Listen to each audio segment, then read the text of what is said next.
चलो तो काली पिला मन से जो जहाँ भी किसी संवाद सूक्त गुड़ाक थिला तो से गुड़ा सरी जाइथिला। ठीक अछि आउ खाली फास्ट यूनिट रे पिले गोटे ही पॉइंट बाकी अछि वेदांग बोली।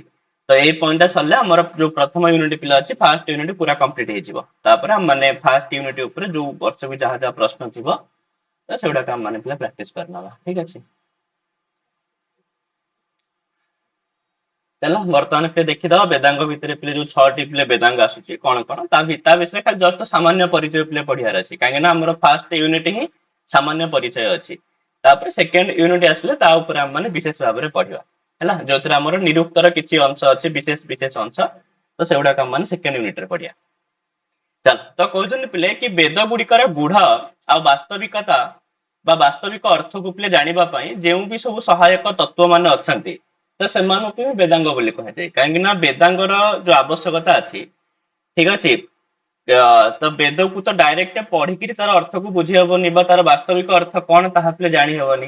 तो वेदर से अर्थ को जानिबा पई परवर्ती मुहूर्त रे कोन कर दिया गला ना वेदर पिले 6टी अंग निर्धारण करा गला एई 6टी अंग द्वारा ही हमने वेदर प्रकृत अर्थ को जानि परिबा आ सेमानकु भी वेदांग बोली कहा जाय थाए। आ वेदांग मानकर संख्या पिले 6टी समस्त जानिछे पिले जेमति कि पाणिनीय शिक्षा रे कहा जाय छै कि छंदः पादौ तु वेदस्य हस्तौ कल्पोथ पठ्यते ज्योतिषामयनम चक्षुर निरुक्तम श्रोत्रम उच्यते शिक्षा घ्राणम तु वेदस्य मुखम व्याकरणम स्मृतम तस्मात् सांगमधीत्यैव ब्रह्म लोके महीयते हैला। तपले जदि वेद गोटे पुरुष हुए तबे वेद पुरुषर छंद हेउची पिले पाद दुई पाद आ वेद पुरुषर हाथ हेउची पिले कल्प ठीक अछि सेमतिका चक्षी होउची पिले ज्योतिषाम अयनम र अर्थ पे ज्योतिष ठीक अछि ज्योतिषाम शब्द र अर्थ पे नक्षत्राणाम आ अयनम माने पिले मार्ग तो नक्षत्राणाम मार्गः यत्र वर्णितः तत ज्योतिषम तले ज्योतिषाम अयनम माने ज्योतिष शास्त्रम तो सी हला वेद पुरुषर पिले चक्षु ठीक अछि चक्षु नामक अंग आ निरुक्तम श्रोत्रम उच्यते आ निरुक्त हेउची पिले वेद पुरुषर श्रोत्र माने कर्ण आ शिक्षा घ्राणम तु वेदस्य वेदर पिले घ्राण बा जो नाक पिले सेही अंग हेउची शिक्षा आ मुखम व्याकरणम स्मृतम वेद पुरुषर मुख हेउची पिले व्याकरण आ सेथि पई तस्मात सेथि पई सांगम अधीत्य एव अर्थात वेद को जदि सांगम अधीत्य माने अंग सहित अध्ययन करा जाए तेबे जाइकरी जणे व्यक्ति पिले ब्रह्म लोके महीयते तो ब्रह्म लोक रे स्थान पाई थाए। ताले से कहूची पिले ए जो वेदांगर सर्वप्रथम उल्लेख होइतला ताहा हेतला पिले मुंडक उपनिषद रे तो ए पॉइंट को मन रखिबो तो शॉर्ट क्वेश्चन टाइप रे हेई पारे कि वेदांगर सर्वप्रथम जो उल्लेख करा जाइतला ताहा करा जाइतला मुंडक उपनिषद रे हैला अथर्ववेदर मुंडक उपनिषद रे ठीक अछि पिले। ताले हम माने प्रथमे देखिबा कि वेद पुरुषर जो पिले प्रथम अंग शिक्षा तो शिक्षा अंग को हम माने प्रथमे देखिबा कि शिक्षा कोन तो कहउछन पिले शिक्षा शिक्षार माने हैला वर्ण उच्चारण र शिक्षा एठी शिक्षा माने हम बीएड र शिक्षा नो एठी शिक्षा माने हैला पिले वर्ण उच्चारण र शिक्षा ठीक अछि काहे कि ना शिक्षा ग्रंथ रे पिले मुख्य प्राधान्य दिया जाय छै वर्ण उच्चारण ऊपर ठीक अछि वर्ण मानकर उच्चारण स्थान से मानकर ठीक अछि आभ्यंतर प्रयत्न बाह्य प्रयत्न तो ए सब ऊपर ही विशेष ध्यान दिया जाय छै हैला। त जेपरि कुहा जाय कि स्वर वर्णादि उच्चारण प्रकार यत्र शिक्षते उपदिश्यते सा शिक्षा तो शिक्षा ताकू कहा जाए जो जगह स्वर वर्ण आदि उच्चारण प्रकार जो जगह शिक्षा जाइछि बा उपदेश दिया जाइछि तो ताहाकू ही शिक्षा बोली कहा जाए हैला। अर्थात जो स्वर वर्ण आदि उच्चारण शिक्षा दिया जाए ताहाकू ही हम माने शिक्षा कहि थाउ। आ ये जो तैत्तिरीय उपनिषद रे पिले शिक्षार ना 6टी अंग विषय रे पिले वर्णना करा जाइछि तैत्तिरीय उपनिषद रे जो शिक्षा बल्ली पिले अछि तो शिक्षा बल्ली रे शिक्षार 6टी मुख्य अंग विषय रे वर्णना करा जाइछि तो शिक्षार मुख्यतः 6टी अंग रहिछि कोन कोन ना वर्णः स्वरः मात्रा बलम साम संतान हैला जमति कुहा जाइछि पिले कि अथ शिक्षाम व्याख्यास्यामः यहाँ पर शिक्षा विषय रे कुहा जिवो जेमिति कि वर्ण स्वर मात्रा बलम साम संतान इति उक्तः शिक्षाध्यायः याकू ही शिक्षाध्याय बोली कहा जाइछि। आउ एठारे वर्ण माने हैला पिले अकार आदि काहे ना एई वर्षर जो परीक्षा रे पिले एटा पचारिथिला ए जो संतानः विकर्षण आदि ना ए लाइन टा पचारिथिला पिले ହେଲା ତ ବିକର୍ଷଣାଦି ନାମ କିମ୍ ହେଲା ତ ସେଥିପାଇଁ ଏଇ ଯୋଉ ଡେଫିନେସନ ଗୁଡାକ ଦିଆଯାଇଛି ପିଲେ ତୈତ୍ତିରୀୟ ଉପନିଷଦରେ ଏଇ ଡେଫିନେସନ ଗୁଡା ଟିକେ ମନେ ରଖିବ କି ବର୍ଣ୍ଣର ମାନେ ହେଲା ପିଲେ ଅକାର ଆଦି ତେବେ ଆ ଏଇ ଯୋଉ ସବୁ ସ୍ୱର ବର୍ଣ୍ଣ ବ୍ୟଞ୍ଜନ ବର୍ଣ୍ଣ ପିଲେ ରହିଛି ତ ଏମାନଙ୍କୁ ହିଁ ପିଲେ ବର୍ଣ୍ଣ ବୋଲି କୁହାଯାଏ। ଆଉ ସ୍ୱରସ୍ତୁ ଉଦାତ ଆଦି ଆଉ ଯୋଉ ଉଦାତ ଅନୁଦାତ ସ୍ୱରିତ ରହିଛନ୍ତି ଏମାନେ ହେଲେ ସ୍ୱର। ଆଉ ପିଲେ ମାତ୍ରା ହର୍ଷାଦିକା ତ ହର୍ଷ ଦୀର୍ଘ ଠିକ ଅଛି ପ୍ଲୁତ ଏମାନେ ହେଲେ ମାତ୍ରା। ଆଉ ବଲମ ଉଚ୍ଚାରଣ ସ୍ଥାନମ ତାଲୁଆଦିକମ ଆଉ ବଳମ କହିଲେ ବର୍ଣ୍ଣ ମାନଙ୍କର ଉଚ୍ଚାରଣ ସ୍ଥାନ ଯେମିତି କି ପିଲେ କଣ୍ଠ ତାଳୁ ଇତ୍ୟାଦି। ଆଉ ସାମ ମାନେ ନିଷାଦ ଆଦି ଆମର ଯୋଉ ପିଲେ ସପ୍ତ ସ୍ୱର ରହିଛନ୍ତି ଠିକ ଅଛି ତ ସେ ସପ୍ତ ସ୍ୱର ମାନଙ୍କୁ ସାମ ବୋଲି କୁହାଯାଇଛି। ଆଉ ସନ୍ତାନ ବିକର୍ଷଣ ଆଦି ବିକର୍ଷଣ ସଂକର୍ଷଣ ଏସବୁ ସନ୍ଧିରେ କରାଯାଏ ତ ଏ ସବୁକୁ ପିଲେ ସନ୍ତାନ ବୋଲି କୁହାଯାଇଛି। ତ ଏଥିରେ ଯୋଉ ୱାର୍ଡ ଲେଖା ଯାଇଛି ତମକୁ ଆଜ ୟୁଜୁଆଲ ପିଲେ ସେଇ ୱାର୍ଡ ଗୁଡାକ ହିଁ ମନେ ରଖିବାକୁ ପଡିବ କାହିଁକି ନା ପରୀକ୍ଷାରେ ଡାଇରେକ୍ଟ ସେଇ ୱାର୍ଡ ରୁ ହିଁ ପ୍ରଶ୍ନ ଆସିବ ଠିକ ଅଛି। ଚାଲ ଆଉ ଏମିତିରେ ପିଲେ ବର୍ଣ୍ଣ ହେଇଗଲା ଅକାର ଆଦି ଅର୍ଥାତ ଅକାର ଆଦିକୁ ପିଲେ ବର୍ଣ୍ଣ ବୋଲି କୁହାଯାଇଥାଏ। ବେଦରେ ପିଲେ 52 ହେଲା ସେଇ ବର୍ଣ୍ଣ ଅଛି ପିଲେ ଯେମିତି କି ସ୍ୱର ବର୍ଣ୍ଣ ସେଥିରେ ଅଛି 13 ସ୍ପର୍ଶ ବର୍ଣ୍ଣ ପିଲେ 27 ୟ ର ଲ ବ ସ ସ ସ ହେଇକି ପିଲେ 8 ତା ସହିତ ବିସର୍ଗ ଅନୁସ୍ୱାର ଜିହ୍ବା ମୂଲ୍ୟ ଉପଦମାନୀୟ ହେଲା ଇଏ ପିଲେ 4 ତ ଏମିତି ମିଶେଇକିରି ଟୋଟାଲ ବେଦରେ ପିଲେ 52 ବର୍ଣ୍ଣର ୟୁଜ କରାଯାଇଛି। ତମେ କହିବ ସ୍ପର୍ଶ ବର୍ଣ୍ଣ ତ ଏମିତିରେ 25 ନା ନାଇଁ କାଦୟ ମାବସାନା ସ୍ପର୍ଶ ଆଉ ଦିଟା କୁଆଡେ ଆସିଲା କାହିଁକି ନା ଆମର ସଂସ୍କୃତରେ ଯୋଉ ବେଦରେ ପିଲେ ଳ ଆଉ ଡ ର ବି ବ୍ୟବହାର କରାଯାଇଥାଏ ଠିକ ଅଛି। ଗୋଟେ ଯୋଉ ବର୍ଣ୍ଣ ପିଲେ ଏ ଟାଇପ ର ଥାଏ ନା ହଁ ଠିକ ଅଛି ତ ଏଇ ଟାଇପ ର ବର୍ଣ୍ଣ ଯୋଉ ଅଛି ତ ସେଗୁଡାକ ମଧ୍ୟ ସ୍ପର୍ଶ ବର୍ଣ୍ଣରେ ଯାଉଛନ୍ତି ଯୋଉଗୁଡାକର ପ୍ରୟୋଗ କେବଳ ବେଦରେ ହିଁ କରାଯାଏ। ଆଉ ପାଣିନୀୟ ଶିକ୍ଷାରେ ତ କୁହାଯାଇଛି ପିଲେ 63 ଚତୁଃଷଷ୍ଠୀ ବା ବର୍ଣ୍ଣା ଶମ୍ଭୁ ମତେ ମତାହ କିନ୍ତୁ ପାଣିନୀୟ ଶିକ୍ଷାରେ କୁହାଯାଇଛି ପିଲେ 63 ଅଥବା 64ଟି ବର୍ଣ୍ଣ ବୋଲି କୁହାଯାଇଛି ହେଲା ତାକୁ ଟିକେ ନଉଥିଲେ ଦେଖିବା। ଆଉ ସ୍ୱର ହେଲା ପିଲେ ସ୍ୱରର ସଂଖ୍ୟା 3 ଉଦାତ ଅନୁଦାତ ସ୍ୱରିତ ତ ସାମାନ୍ୟ ପରିଚୟ ତମେ ଜାଣିଛ ଉଚ୍ଚୈଃ ଉଦାତ ନିତୈର ଅନୁଦାତ ଆଉ ସମାହାର ସ୍ୱରିତ ହେଲା। ତାପରେ ପିଲେ ମାତ୍ରା କହିଲେ ସ୍ୱରର ଉଚ୍ଚାରଣ ପାଇଁ ଯେଉଁ ସମୟ ଲାଗେ ତାହାକୁ ହିଁ ମାତ୍ରା କୁହାଯାଇଥାଏ। ତ କୌଣସି ବର୍ଣ୍ଣକୁ ଉଚ୍ଚାରଣ କରିବାରେ ଯାହା ବି ପିଲେ ସମୟ ଅପେକ୍ଷିତ ଥାଏ ଯାହା ଯେତିକି ସମୟ ଲାଗେ ତ ତାକୁ ହିଁ ଆମେ ମାନେ ମାତ୍ରା ବୋଲି କହିଥାଉ ନା ନାଇଁ। ଆଉ ସେଇ ଯୋଉ ମାତ୍ରା ପିଲେ ତାହା 3 ପ୍ରକାର ଠିକ ଅଛି ଯଥା ହର୍ସ୍ୱ ଦୀର୍ଘ ପ୍ଲୁତ ଆଉ ବ୍ୟଞ୍ଜନ ବର୍ଣ୍ଣ ମାନେ ପିଲେ ଅର୍ଦ୍ଧ ମାତ୍ରିକ ଅଟନ୍ତି ତ ଯେପରି କୁହାଯାଇଛି କି ଏକ ମାତ୍ର ଭବେତ ହର୍ସ୍ୱ ଦୁଇ ମାତ୍ର ଦୀର୍ଘ ଉଚ୍ୟତେ ତ୍ରିମାତ୍ରସ୍ତୁ ପ୍ଲୁतो ଜ୍ଞେୟ ବ୍ୟଞ୍ଜନମ ଚାର୍ଧ ମାତ୍ରକମ ତ ହର୍ଷ ବର୍ଣ୍ଣ ଗୁଡାକ ପିଲେ ଏକ ମାତ୍ରିକ ଦୀର୍ଘ ବର୍ଣ୍ଣ ଗୁଡିକ ଦୁଇ ମାତ୍ରିକ ଠିକ ଅଛି ପ୍ଲୁତ ବର୍ଣ୍ଣ ଗୁଡିକ ତ୍ରିମାତ୍ରିକ ଆଉ ବ୍ୟଞ୍ଜନ ବର୍ଣ୍ଣ ଗୁଡିକ ହେଲେ ଅର୍ଦ୍ଧମାତ୍ରିକ ହେଲା। ଆଉ ତା ସହିତ ବଳ ହେଇଗଲା ପିଲେ ବର୍ଣ୍ଣ ମାନଙ୍କର ଉଚ୍ଚାରଣରେ ବ୍ୟବହୃତ ହେଉଥିବା ଯୋଉ ପ୍ରୟତ୍ନ ଉଚ୍ଚାରଣ ସ୍ଥାନ ଏସବୁକୁ ପିଲେ ବଳ ବୋଲି କୁହାଯାଇଛି। ଆଉ ପିଲେ ପ୍ରୟତ୍ନ ଆମେ ଜାଣିଛେ ପ୍ରୟତ୍ନ ଦୁଇ ପ୍ରକାର ଆଭ୍ୟନ୍ତର ପ୍ରୟତ୍ନ ଆଉ ବାହ୍ୟ ପ୍ରୟତ୍ନ ଠିକ ଅଛି। ଆଉ ଯୋଉ ଉଚ୍ଚାରଣ ସ୍ଥାନ ପିଲେ ଅଛନ୍ତି ତ ଉଚ୍ଚାରଣ ସ୍ଥାନ ପିଲେ 8 ପ୍ରକାର ହେଲା ତ ହୃଦୟ କଣ୍ଠ ଶିର ଜିହ୍ୱାମୂଳ ଦନ୍ତ ନାସିକା ଓଷ୍ଠ ଆଉ ତାଲୁ ପାଣିନୀୟ ଶିକ୍ଷା ହିସାବରେ ଠିକ ଅଛି ପିଲେ। ଆଉ ତାପରେ ତ ସାମ ପିଲା ମାନେ ଜାଣିଲେ କି ସାମ ମାନେ ନିଷାଦ ଆଦି ତ ବର୍ଣ୍ଣ ମାନଙ୍କର ଦୋଷ ରହିତ ଆଉ ଶୁଦ୍ଧ ମାଧୁର୍ଯ୍ୟ ଆଦି ଗୁଣ ଯୁକ୍ତ ଉଚ୍ଚାରଣକୁ ସାମ ବୋଲି କୁହାଯାଇଥାଏ ଯାହା ଦ୍ଵାରା ଗୋଟେ ବର୍ଣ୍ଣ ପିଲେ ସୁନ୍ଦର ଭାବରେ ଉଚ୍ଚାରିତ ହେଇପାରିବ ତ ସେଇ ପଦ୍ଧତିକୁ ଆମେ ସାମ ବୋଲି କହିଥାଉ। ଆଉ ସାମର ଅଭିପ୍ରାୟ ହେଲା ସମ ବିଧିରେ ସୁସ୍ପଷ୍ଟ ଆଉ ସୁସ୍ୱରରେ ଉଚ୍ଚାରଣ ଠିକ ଅଛି। ତ ସମାନ ବିଧିର ଆପ୍ଲାଏ କରିକିରି ଆମେ ସ୍ପଷ୍ଟ ଭାବରେ ଉଚ୍ଚାରଣ କରିବା ଭଲ ସ୍ୱରରେ ଉଚ୍ଚାରଣ କରିବା ତ ଏ ସବୁକୁ ସାମ କୁହାଯାଏ କାହିଁକି ନା ବିଭିନ୍ନ ବର୍ଣ୍ଣ ପାଇଁ ପିଲେ ବିଭିନ୍ନ ସ୍ୱର ରହିଛି ମାନେ କାହାକୁ ପଞ୍ଚମ ସ୍ୱରରେ ଗାଇବ କାହାକୁ ନିଷାଦ ସ୍ୱରରେ ଗାଇବ ତ ଏଇ ସବୁ ଜାଗାରେ ଉଚ୍ଚାରଣ କରିବା ଇଏ ହଉଛି ପିଲେ ସାମ। ଆଉ ସନ୍ତାନ ସନ୍ତାନ ପିଲେ ବିକର୍ଷଣ ଆଦି ଆଉ ସନ୍ତାନର ଆକ୍ଚୁଆଲି ଅର୍ଥ ପିଲେ ସଂହିତା ଆଉ ସଂହିତା ମାନେ ତମେ ଜାଣିଥିବ ଯେ ସନ୍ଧିକୁ ହିଁ ସଂହିତା ବୋଲି କୁହାଯାଇଥାଏ ମାନେ ବର୍ଣ୍ଣ ମାନଙ୍କର ଅତିଶୟ ସନ୍ନିଧିକୁ ହିଁ ସଂହିତା ବୋଲି କୁହାଯାଏ ବର୍ଣ୍ଣ ନାମ ଅତିଶୟିତ ସନ୍ନିଧି ହିଁ ସଂହିତା ସଂଜ୍ଞା ସ୍ୟାତ୍ ନା ନାଇଁ। ତ ଇଏ ଥିଲା ପିଲେ ଶିକ୍ଷାର ଯୋଉ 6ଟି ପିଲେ ବିଷୟ। ତାପରେ ବର୍ତ୍ତମାନ ପିଲା ଆମେ ଦେଖିବା କି ଶିକ୍ଷା ଗ୍ରନ୍ଥ ପିଲେ ଅନେକ ଶିକ୍ଷା ଗ୍ରନ୍ଥ ଅଛନ୍ତି ତେବେ କୋଉ ବେଦର ପିଲେ କଣ କଣ ଶିକ୍ଷା ଗ୍ରନ୍ଥ ଠିକ ଅଛି। ତ ପ୍ରଥମେ ପିଲେ ଋକ୍ ବେଦର ଶିକ୍ଷା ଗ୍ରନ୍ଥ ହେଲା ପାଣିନୀୟ ଶିକ୍ଷା ସ୍ୱରାଙ୍କୁଶା ଷୋଡଶ ଶ୍ଲୋକୀ ଶୈଶିରୀୟ ଆପିସଲି ଶିକ୍ଷା ଏସବୁ ପିଲେ ଋକ୍ ବେଦର ଶିକ୍ଷା ଗୁଡାକ ହେଲା। ଆଉ ସେମିତି ଶୁକ୍ଲ ଯଜୁର୍ବେଦର ପିଲେ କଣ କଣ ଶିକ୍ଷା ଗ୍ରନ୍ଥ ଅଛି ନା ଯାଜ୍ଞବଲ୍କ୍ୟ ଶିକ୍ଷା, ବାସିଷ୍ଠୀ ଶିକ୍ଷା, କାତ୍ୟାୟନୀ ଶିକ୍ଷା, ପାରାଶରୀ ଶିକ୍ଷା ଆଉ ପିଲେ ମାଧ୍ୟନ୍ଦିନୀ ଶିକ୍ଷା, ଏ ସବୁ ଯାକ ଶୁକ୍ଲ ଯଜୁର୍ବେଦର। ଆଉ ସେମିତି କୃଷ୍ଣ ଯଜୁର୍ବେଦର ପିଲେ ଭାରଦ୍ୱାଜ ଶିକ୍ଷା, ବ୍ୟାସ ଶିକ୍ଷା, ଶମ୍ଭୁ ଶିକ୍ଷା ଆଉ ପିଲେ କୌଭଳୀୟ ଶିକ୍ଷା ହେଲା। ଆଉ ସାମବେଦର ପିଲେ ଗୌତମୀ, ଲୋମସୀ ଆଉ ନାରଦୀୟ। ଅଥର୍ବ ବେଦର ପିଲେ ଗୋଟିଏ ଶିକ୍ଷା ମାଣ୍ଡୁକି ଶିକ୍ଷା। ଠିକ ଅଛି, କାହିଁକି ନା ଏଗୁଡା ଟିକେ ଟିକେ ମନେ ରଖିବ, କାହିଁକି ଏଗୁଡାକ ବି କଦାଚିତ ପରୀକ୍ଷାରେ ପିଲେ ଆସିଲା ଭଳିଆ ପ୍ରଶ୍ନ ହେଇପାରେ ହେଲା।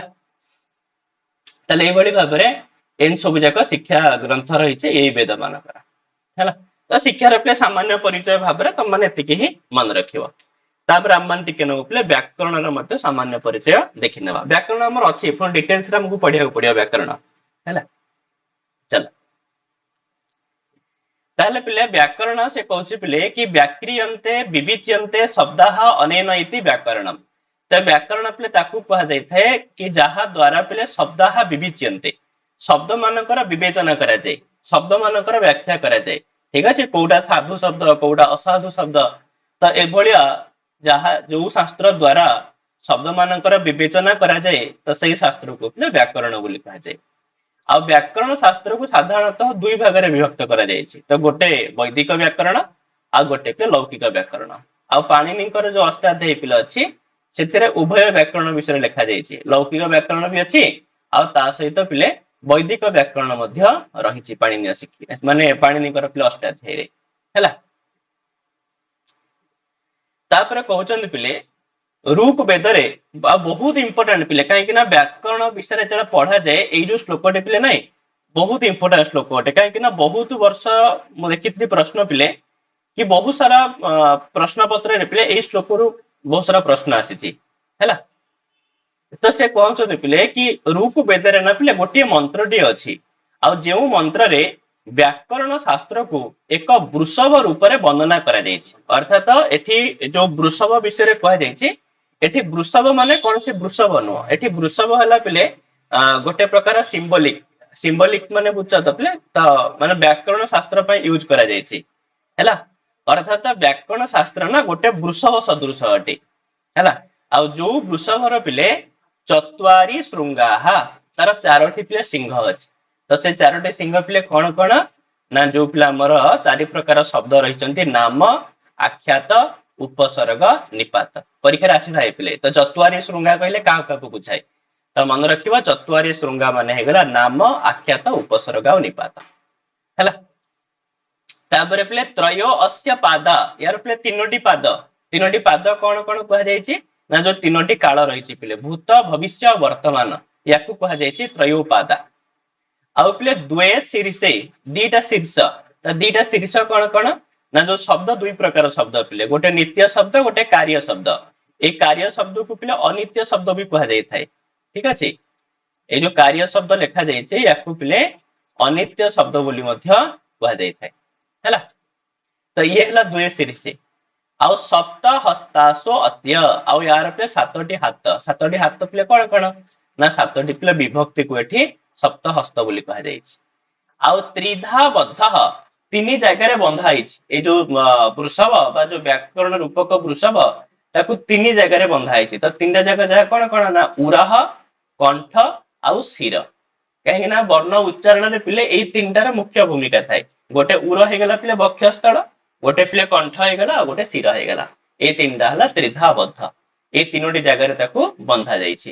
ତ ସେଭଳିଆ ବୃଷଭ ରୋର ବିତି, ତ ସେଇଭଳିଆ ବୃଷଭ ପିଲେ ବୋବଉଛି ତ ମହୋ ଦେବ ମର୍ତ୍ୟାମ ଆବିବେଶ ହେଲା। ତ ଏଭଳିଆ ବ୍ୟାକରଣ ରୂପକ ଦେବତା ମର୍ତ୍ୟାମ ଏ ପୃଥିବୀ ଲୋକରେ ଉନ୍ନତି କରିବା ପାଇଁ ପ୍ରବେଶ କରିଛନ୍ତି।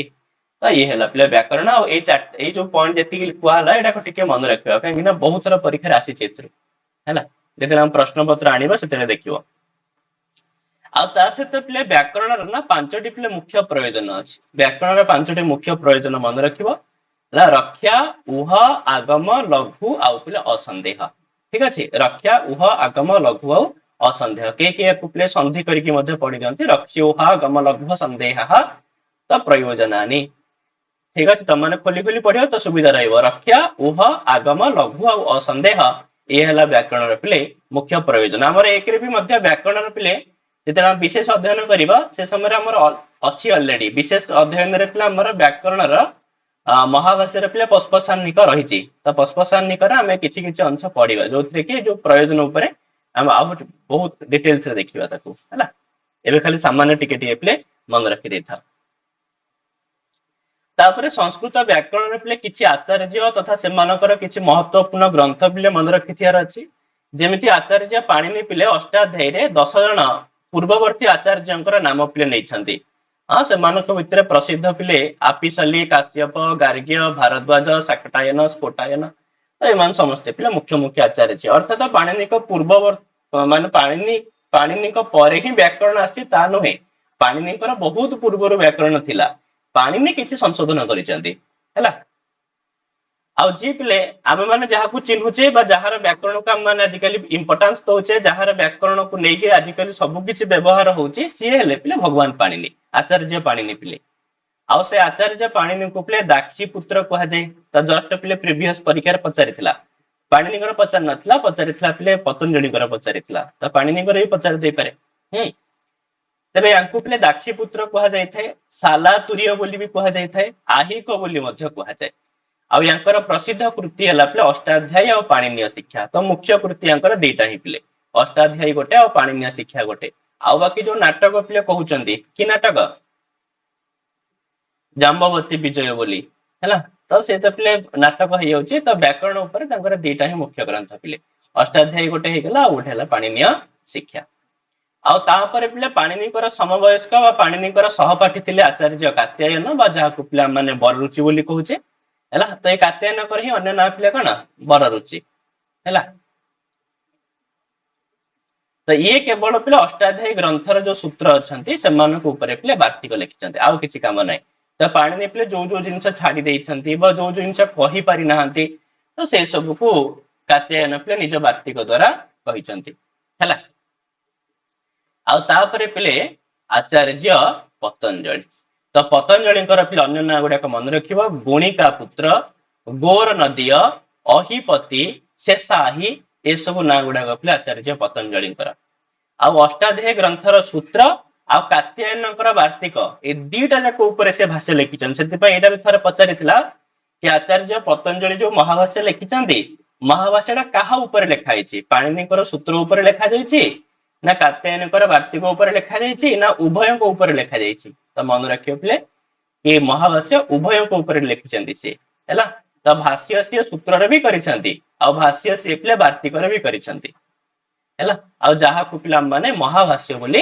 कहि थाओ ठीक अछि आ ए जो पाणिनि कात्यायन और पतंजलि एमानु को पिले त्रिमुनि बोली कहा जाईची ठीक अछि तापर पिले जो मुनित्रयम नमस्कृत्य तो मुनित्रय रे पिले ए तीन जण को ही ग्रहण करा जाय पाणिनि कात्यायन और पतंजलि तो तापर पर पिले आउ जने पिले थिले आचार्य भर्तृहरि पिले ये भी जने बहुत बड़ा वैयाकरण थिले आ बहुत बड़ा दार्शनिक भी थिले आ ये पिले गोटे ग्रंथ लिखिथिले जो ग्रंथर ना हला पिले वाक्यपदियम हैला जो ग्रंथर ना हला पिले वाक्यपदियम ते वाक्यपदियम जो लिखिचंती भर्तृहरि ता वाक्यपदियम ता पिले केवल व्याकरणर ग्रंथ नुह वाक्यपदियम रे से केवल व्याकरण ऊपर ही लिखिनांती सेति पई वाक्यपदियम को पिले आमे केवल व्याकरण ग्रंथ बोली कहि परिबानी तो ये होची पिले व्याकरणर दार्शनिक ग्रंथ अर्थात व्याकरण भितर जो पिले दार्शनिक तत्व अछि ता ऊपर बहि लिखिचंती सेति पई वाक्यपदियम को पिले दार्शनिक व्याकरण ग्रंथ बोली कहा जाय थाए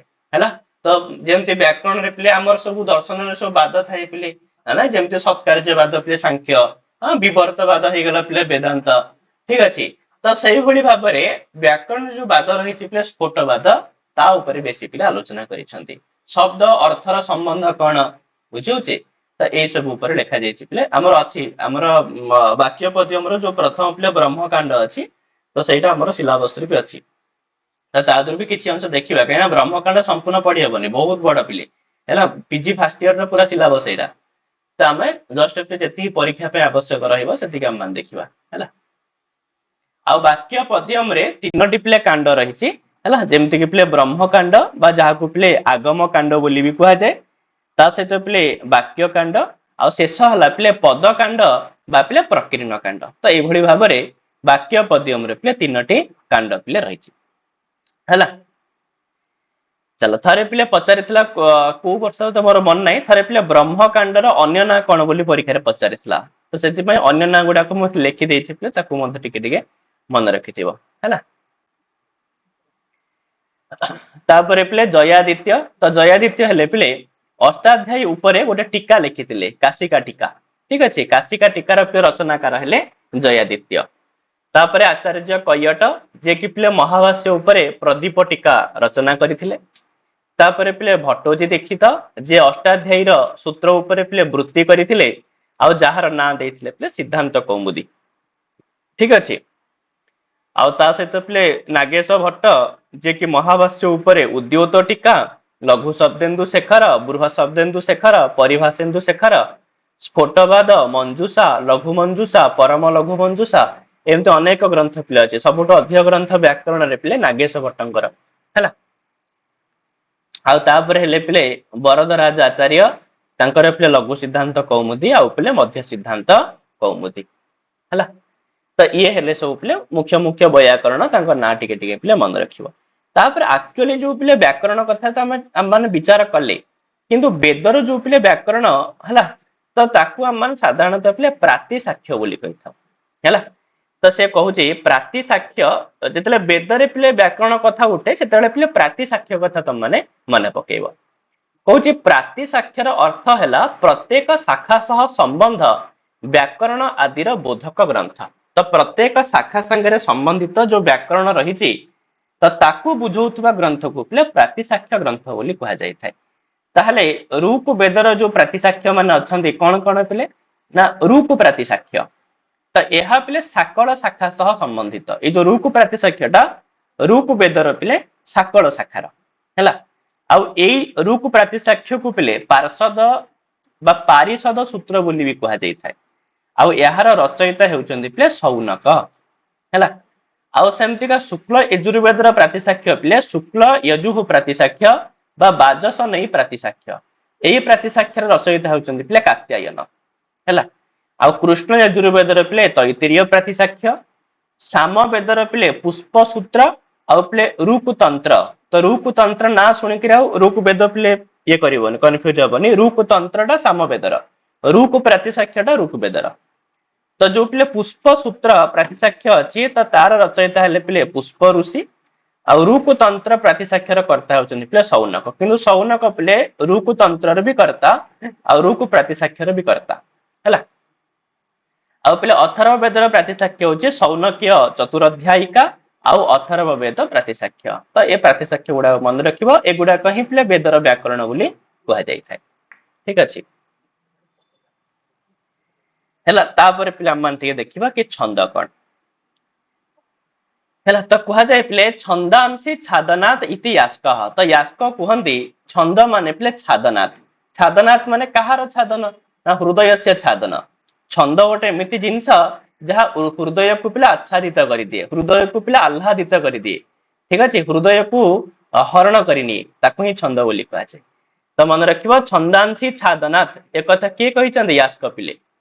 ଆଉ ୟଦକ୍ଷର ପରିମାଣମ ତଚ୍ଛନ୍ଦ ଇତି କାତ୍ୟାୟନ। କାତ୍ୟାୟନ କୁହନ୍ତି ୟଦ୍ ଅକ୍ଷର ପରିମାଣମ, ଯୋଉଟା ଅକ୍ଷରର ପରିମାଣ ଉପରେ ଆଶ୍ରିତ ତାହାକୁ ଛନ୍ଦ ବୋଲି କୁହାଯାଏ। ତ ନର୍ମାଲି କଥା, ଛନ୍ଦରେ ପିଲେ ଅକ୍ଷର ମାନଙ୍କର ସଂଖ୍ୟାକୁ ନେଇକରି କରାଯାଏ ନା ନାଇଁ। ଅକ୍ଷର ମାନଙ୍କ ସଂଖ୍ୟାରେ ଏପଟ ସେପଟ ହେଲେ ଛନ୍ଦ ହେଇପାରିବନି।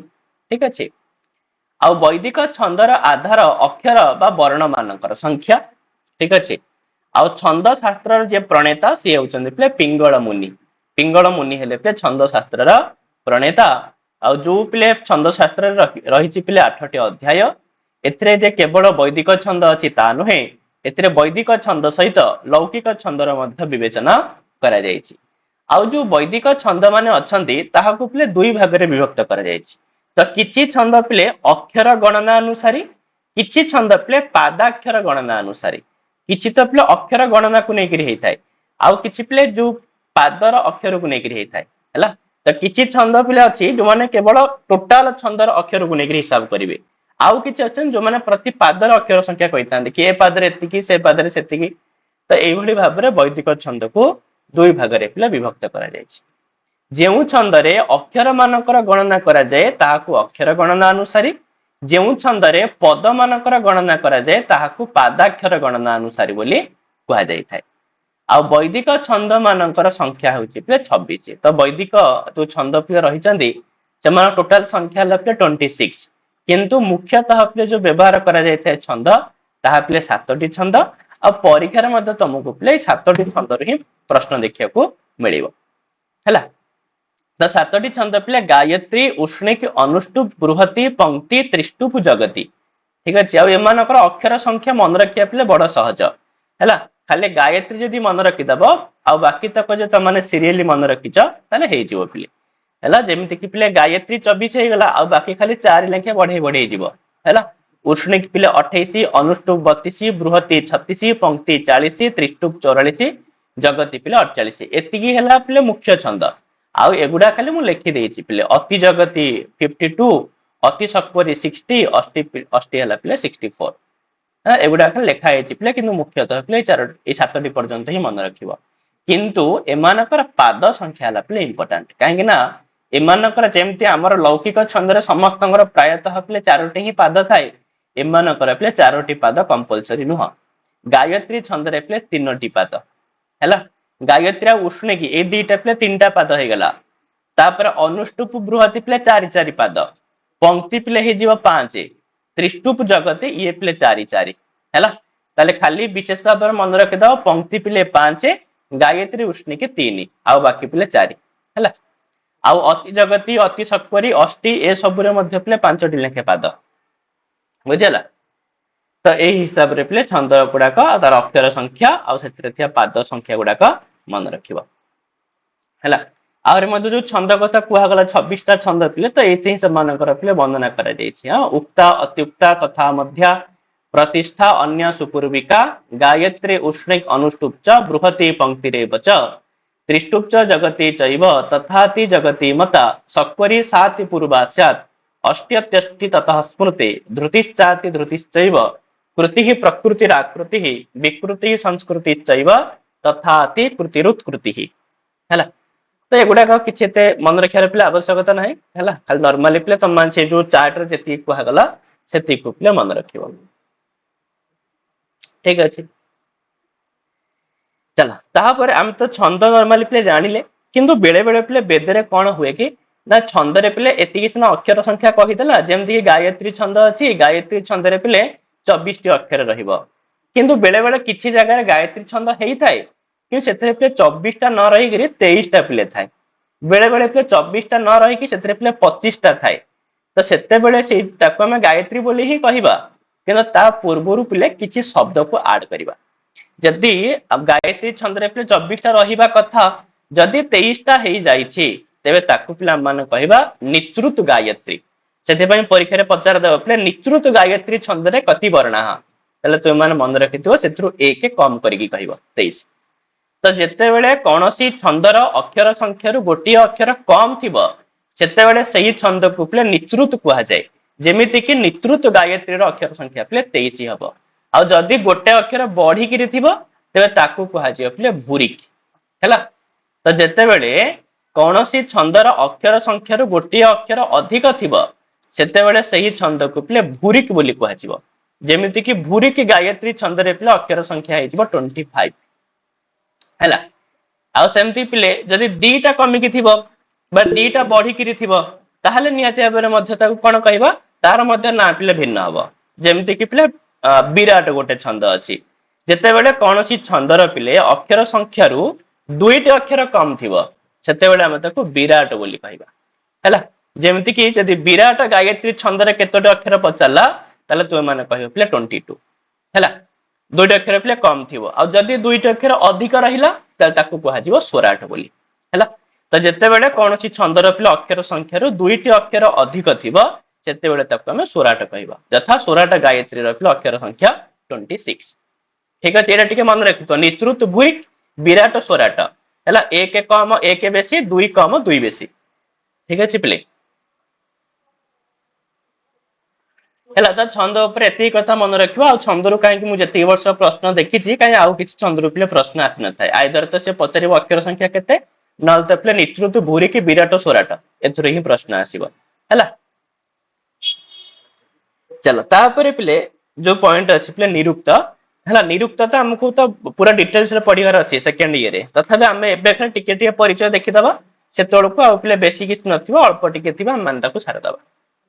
देखो तो कहउछन पिले निरुक्त हेउची पिले आचार्य यास्कंकर कृति हैला। तो आचार्य यास्क मुनि तो तांकर कृतिर ना हेउची पिले निरुक्त। तेबे निरुक्त रे पिले अछि 12 टी पिले अध्याय तथा 2 टी पिले परिशिष्ट अध्याय। सेति पय बेले बेले पचारि थाए पिले निरुक्त रे कति अध्याय आसंती, तो 12 14 रे पिले बहुत लोग कंफ्यूज हो जांती, किंतु तुम मान साधारणतः पिले 12 टी ही लिखिबो ठीक अछि। आ 2 टा पिले परिशिष्ट अध्याय हैला। आउ तापरे देखो आउ थरे मु कहि दोछि पिले निरुक्त हे गला यास्कंकर लेखा पिले निरुक्त बुझला। निरुक्त रे न पिले केवल शब्द गुडाकर संग्रह कराई छै। यदि के पचारे निरुक्त रे कोन करा जाय छै तल तुम माने मन रखिबो निरुक्त रे ना केवल शब्द मानकु संग्रह करा जाय छै, आउ किछि कथा है नै पिले केवल शब्द को संग्रह करा जाय छै, किंतु सेई जो शब्द गुडाकर पिले व्याख्या करा जाय छै हैला। तो ताकू पिले हम माने कोन कहूचे सॉरी मु भूल कहली पिले एक्चुअली देखो प्रथम हला पिले जोथरे शब्द मानकु संग्रह करा जाय छै सी हला पिले निघंटु ठीक अछि। निघंटु त निरुक्त हेउची पिले निघंटु रे गोटे व्याख्यान ग्रंथ अर्थात निरुक्त रे व्याख्या करा जाय छै हैला। तले से कोन कहले पिले निरुक्त हेउची निघंटु रा व्याख्यान ग्रंथ जेउथरे ऋक वेदर शब्द मानकर संग्रह करा जाय छै हैला। जदि पचारिबो कि ऋक वेदर शब्द मानकर संग्रह कुत्र वर्तते ऋग्वेदस्य शब्दानां संग्रह कुत्र वर्तते ताहले पिले निघंटु निघंटु रे हैला। आ तेषां शब्दानां व्याख्यानं कुत्र वर्तते ताहले पिले कहबो निरुक्ते अर्थात निरुक्तम निघंटु ग्रंथस्य व्याख्यानमूलक ग्रंथ हैला। आ निरुक्त र पिले प्रथम द्वितीय जो तृतीय अध्याय को पिले नैघंटुक कांड बोली कहा जाए। चतुर्थ पंचम षष्ठ अध्याय को पिले नैगम कांड बोली कहा जाए। आ सप्तम अष्टम नवम दशम एकादश द्वादश कहीं 12टा ही अध्याय पिले या को पिले दैवत कांड बोली कहा जाए। तो निरुक्तर जो 12टी पिले अध्याय अछि 12टी अध्याय को पिले 3टी कांड रे पिले विभक्त करा जायछि हैला। नैघंटुक कांड नैगम कांड आउ पिले दैवत कांड बुझला। जण के पचारंती पिले निरुक्तता माने जानि पिले कि निरुक्तर कर्ता होचंती यास्क मुनि तले निघंटुर पुनी कर्ता के तो निघंटुर कर्ता को ऊपर पिले संदेहास्पद ठीक है। निघंटुर कर्ता किए तो सेमती कोठी किछि पिले मेंशन हैनी हैला। खाली बाकी निघंटुर कर्ता मध्य के यास्क को कहि दियंती किंतु एक्चुअली यास्क नो यास्क तो निरुक्त लिखिचंती ठीक अछि। तो निघंटुर कर्ता किए ता ऊपर किछि पिले पर्यंत थय करा जायनी हैला। तापर से कहउछन जो निघंटु अछि पिले निघंटु रे किंतु पिले 5टी अध्याय अछि हैला। एथरे सिना हमर पिले निरुक्त रे सिना 12टी अध्याय अछि किंतु निघंटु रे पिले 5टी अध्याय अछि। आ निरुक्त रे शब्द मानकर निर्वचन 3 प्रकार रे करा जायछि। तो निरुक्त रे जो शब्द माने अछंती तो सेमानकर जो पिले निर्वचन माने सेमानकर जो व्याख्या करा जायछि पिले हैला। तो ताकू 3 प्रकार रे करा जायछि प्रत्यक्ष परोक्ष आ पिले अति परोक्ष। तो डायरेक्टली करा जायछि किछि जगह रे पिले शब्द मानकु देखिकरी किछि देखो किछि शब्द मानकर डायरेक्ट अर्थ मध्य कहि दैचंती किंतु किछि शब्द मानकर अर्थ के डायरेक्टली कहि हेलानी तो ताकू परोक्ष भाव रे कहि दैचंती। आ अति परोक्ष माने पिले अत्यधिक कल्पना परक जोठी कहा जायथिबो सेला अति परोक्ष हैला। आ निरुक्त को पिले शब्द व्युत्पत्ति शास्त्र बोली कहा जायथाय। निरुक्त को कोन कहा जायथाय ना शब्द व्युत्पत्ति शास्त्र जेहेतु एतरे शब्द मानकर व्युत्पत्ति करा जायछि शब्द मान माने प्रतिटी शब्द र पिले कोन अर्थ होई परिबो बुझिउछि तो ए टाइप रो पिले कहा जायछि। आ वैदिक शब्द मानकर संग्रह निघंटु रे हेछि सेमानकर व्याख्या निरुक्त रे करा जायछि हैला। आ निरुक्त र पिले जने प्रसिद्ध टीकाकार तांका नाम मन रखियो पिले दुर्गाचार्य बहुत थर परीक्षा रे आछि। तो दुर्गाचार्य होउचंती पिले निरुक्त ग्रंथर जने प्रसिद्ध टीकाकार हैला।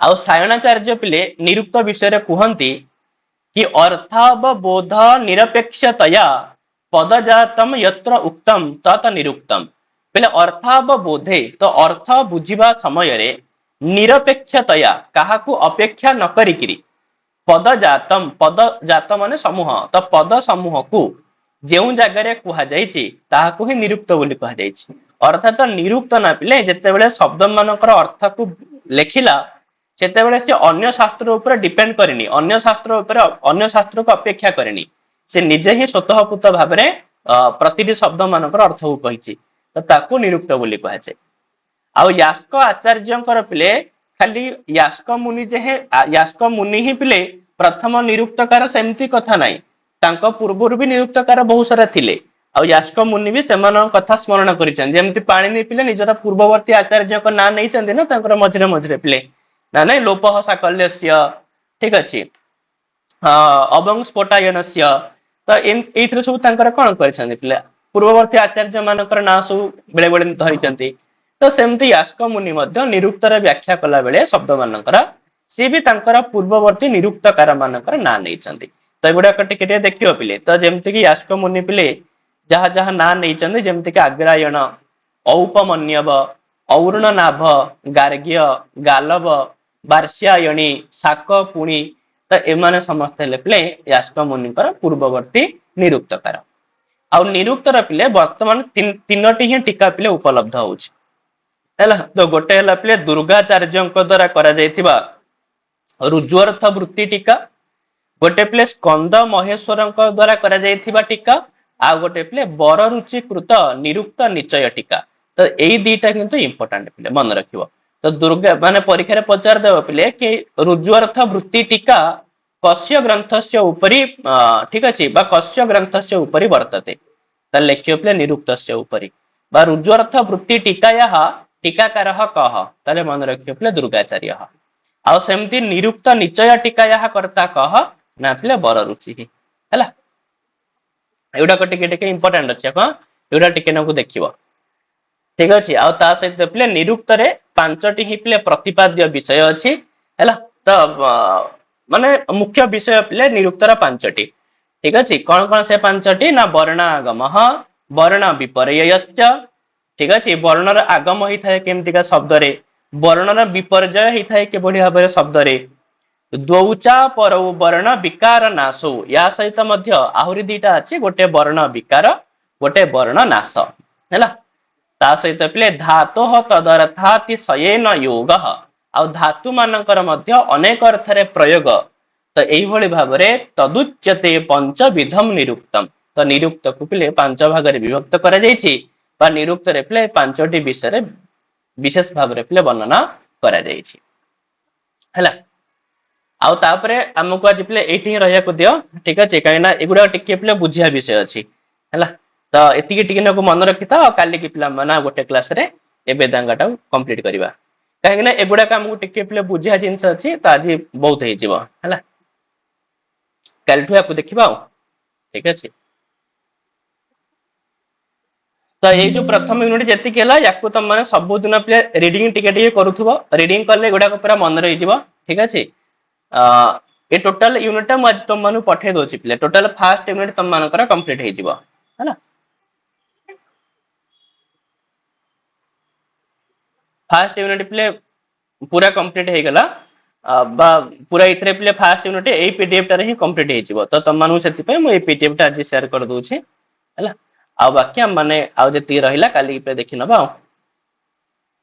भाई नहीं वीडियो टा बेटिके सेंड कर देथिबे आज हां जे मु अपलोड करी पठे दे वीडियो हैला आज्ञा ठीक अछि।